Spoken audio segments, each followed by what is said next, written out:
Hey y'all, I'm here in the whelping box with Lady Jane and the puppies, and I'm gonna hold up each puppy so everybody can get a look at them, and then as I hold them up, I'm gonna perform some of the early neurological stimulation exercises that we have, and maybe talk a little bit about those activities. So let's see, we want to do all girls first, and you'll see they're gonna whine a little bit. They're gonna want to, if she wants me to hold them so she can clean them. She's very good at cleaning, but she loves it when I participate as well. Yes. This is Marshmallow. This is our little cream pink girl. And she's sweet as pie. She's actually got a little brown patch right there on her right eye. She wants to nurse. Yeah, she smells a mama and she wants to nurse. So we're gonna hold her upright. Yes, yes we are. Then we give love. Then we go upside down just a little bit. Only 3 to 5 seconds. And we give love. And then, this is the one they like the least. We go to the back, 3 to 5 seconds. Trying to make them feel secure as possible. And then back up. And then we just love on their little toesies. Yes, we just love on their little feet. And tell their feet, wake up little feet, you feel that? Yeah. A lot of people will use a Q-tip. A finger works really well. You don't have to have a Q-tip. And we give lots of love and make them feel secure. But at this stage, they're just looking for the milk. See, I just want the milk, yeah. And Mama says, okay, let me clean some more. Yeah. I'm gonna have to put her down, Lady Jane. You're on your own for right now, okay? All right, so that's a little girl. That's little Marshmallow. Early neurological stimulation. Here's Blue Girl, Cotton Candy. It has been proven to have some very good benefits.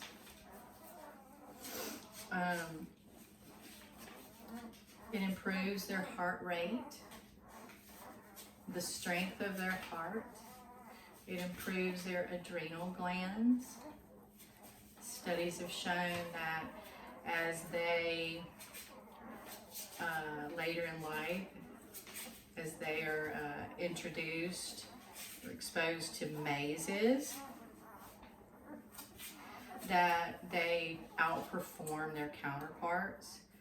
They outperform their counterparts physically in like physical competitions for things. But the idea is to provide a neurological, stimulation to the brain that wouldn't normally be there, but only in small doses. Only in small doses. So that the stress becomes a positive and not a negative. And there's pretty little Cotton Candy. Lily gave them all their names, and so they're names of foods. All right, let's wake up this sleepy girl. Oh boy, here's our chocolate plum pudding. That's what you are. You're sweet plum pudding. Yeah. Nice, we give those babies love. The early neurological stimulation was first, the program was first developed by the military, and then it ended up being called the, I think, Super Dog program. And, you know, they experienced quite a lot of good outcomes from this program, and so see, she's more used to it. As time goes on, they do settle into these positions a lot easier because they're used to it. But anyway, as people noticed and recognized the benefit of this early neurological stimulation, it trickled down from the military into just the breeder world. Lots of different programs. Oh my goodness, this is a big old girl. Oh, it's a big old girl. This is Keyway. Oh, big Keyway. It's green girl. Get your pretty bow right there. See, she's a good bit bigger. I love her face. It's a pumpkin face. I love it. And she's chocolate. She looks chocolate, solid chocolate. I don't think she's even, we'll check when we turn her over, whether she's got a white spot on her belly. Again, you hold them up.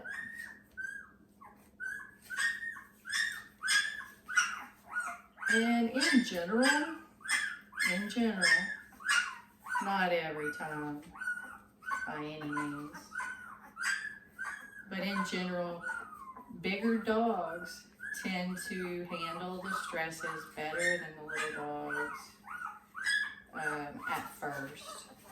Now, as you continue these activities and you do them on a regular basis, the little dogs will normally handle them just fine, but as a general rule,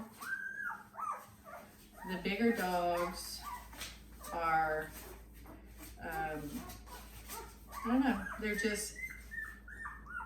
they seem more comfortable in their own skin, less affected by the stresses.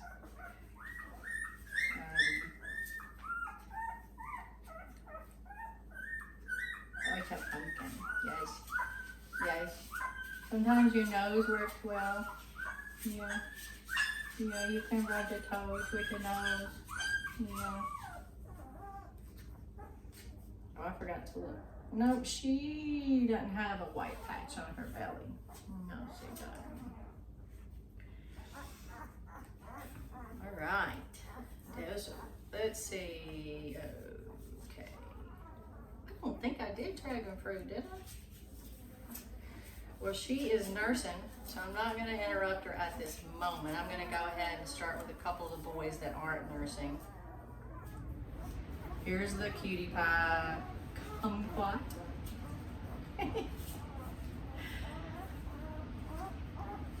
He's got a sweet face. Look at that face. Oh my goodness. Gracious. Yes. And of course, he's a parti. He's got the white and tan mix on the coat and on the face there as well. I don't know how well y'all are able to see that. Alrighty. He's one of our smaller males. That's our good boy. Oh, goodness, yes. It's easy peasy, isn't it? Just a piece of cake. Yes, it is. Just a piece of cake. Oh, yes, it is. And the back. And they usually say, ooh, weird, don't like it. And the sweet little paws. Yeah. So this is what you do in the first stages, you know, as they grow and develop the neurological stimulation. is tweaked a bit as they gain more strength. Instead of holding them upside down, will actually help them stand on their paws in the front, their front paws, and like a handstand, and on the back paws like they're standing erect. At this age, because they're just basically a week old, we are working on these little activities. Ghost Peppa. Hey, Ghost Peppa. In Mississippi, they say Peppa instead of Pepper. This is Ghost Peppa. And we live in Kentucky, but we're from Mississippi. Yeah. There you go. That's right. You're a big, strong baby. Oh, yeah. Oh, it's a big yawn. Yeah. It's a big yawn. It's a big yawn. Yeah. Yes, a big yawn.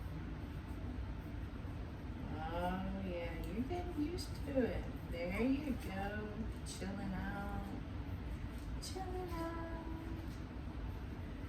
Not too bad. Yeah, not too bad. Yeah. Oh, that's a big boy. Good boy. He's actually sort of maybe our second biggest boy, I think. I'm going to show you our smallest boy first. And then I'm going to show you our biggest boy, and the size differential is pretty remarkable. This is little blue. He is a dog. He is so sweet. Oh my goodness.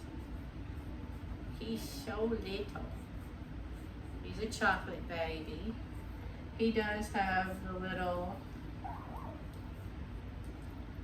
white patch on his belly.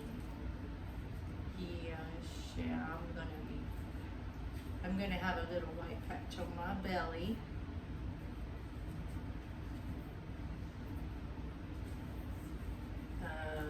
Throughout the day, we have a couple of puppies that are the smaller ones, and a couple of times each day I pull Lady Jane aside so that she can nurse just them and they don't get knocked off by the big babies. All right, so here, see this little one right here? This little blue? Okay, he's about half the size of our biggest. I'm about to show you our biggest.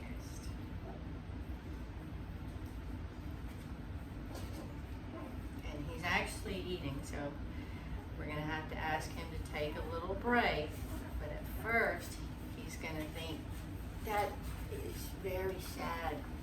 That is very sad. But he's not short on groceries, you know what I'm saying? No. So I'm not short on groceries. I get my meals in just fine. Now this is our biggest. This is the green collar boy, and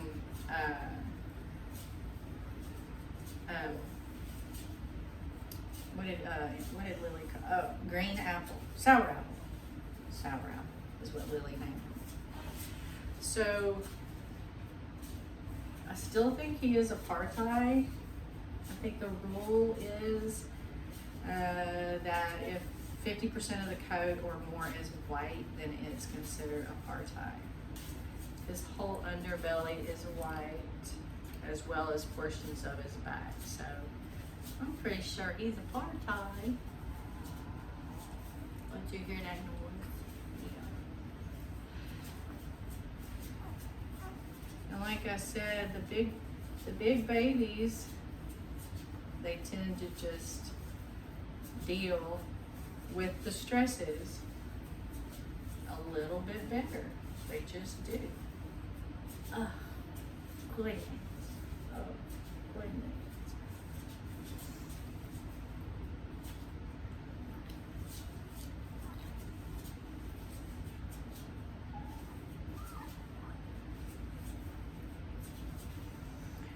And that's another thing I do. Sometimes I try to lift them upright. Sometimes I try to turn them to come out of that laying down position.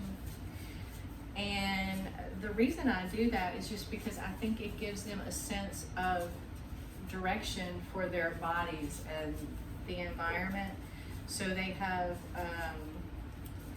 sort of more of a perception of how to move later. Yeah. He's so chill. Every litter we have, our biggest boy is very chillax. So he's a heavy one right there. We'll let you get back. And I believe there's only one left. And that is, normally I mark them off of a list, but since I was doing this, I didn't have a list in front of me, but I think this is all of them. Oh, have I done dragon fruit? Oh goodness, I don't know. I don't know if I've done you or not. Am I repeating you? I'm not gonna stress over it, we'll just give it a quick little run. Yeah, I know, there you go. We do this a lot. Yes, we do. We do it a lot. Maybe Jane and I are kind of a team.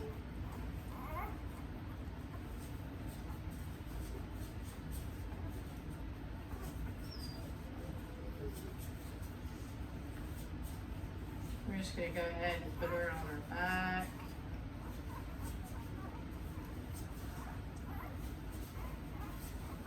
Go upside down. Because I'm not sure if I did or not, but I know for a fact I haven't done dish whittle fella right here. No. All right. This is yellow. He's our chocolate. He's our chocolate and white one-time baby. Yeah. Yes, he's our white chocolate and white part-time baby. Yeah. Look at that baby. He was eating, so he thinks this is very unfair. What happened? What happened to the milk? Huh? What happened? We'll put you back on in just a minute. We're almost finished. Yeah. I'm gonna get him to you in just a minute. I know. Say hey, mama. Say hey, mama. Let's do the back.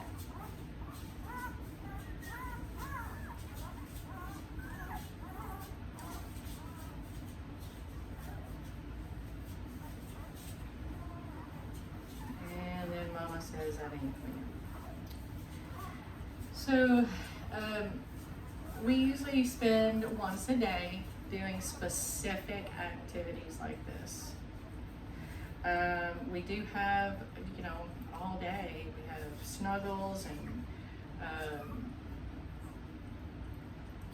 loving affection, so movements and stimulation that hopefully is a very secure feeling. But once a day we do add, see this little fella? Well, I don't know if you can see it or not, but there was an opening. So whenever I see an opening, I put a little one on. A lot of times, not all the time, a lot of times. But, so that's pretty much it for this age. And I hope you got a glimpse of the fur babies, and we'll do an update on when we change our activities, our routine for the early neurological stimulation. As they get older, we'll do a little update. Okay, y'all have a great day. Bye-bye.